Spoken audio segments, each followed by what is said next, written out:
আগে লাউয়ের কোনো রেসিপি মানে লাউ চিংড়ি, এছাড়া আর কিছু মুখেই রুচতো না।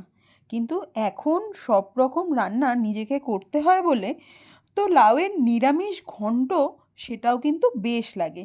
যখন চিংড়ি মাছ থাকে না তখন আমি লাউটা এভাবেও বানাই। এখন যা গ্যাসের অবস্থা তার জন্য ইন্ডাকশানে বানানো।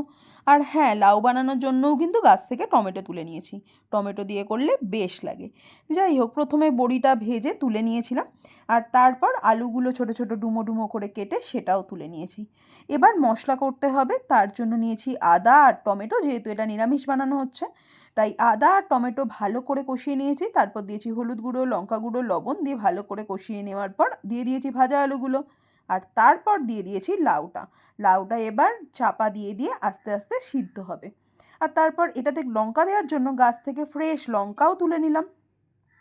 আর মোটামুটি যখন লাউটা সিদ্ধ হয়ে আসবে, কাঁচা লঙ্কা দিয়ে দিতে হবে, এবং তোমরা যদি গরম মশলা দিতে চাও সেটাও দিতে পারো। আর ওই বড়ি যেটা ভেজে রেখেছিলাম সেটাও গুঁড়িয়ে দিয়ে দিতে হবে। আর লাউ ঘন্ট যেহেতু একটু মিষ্টি হয় তার জন্য চিনি দিতে হবে। আর এইভাবে ভালো করে লাউটা সিদ্ধ হয়ে গেলে, শুকিয়ে আসলে নামানোর আগে দিয়ে দিতে হবে ঘি।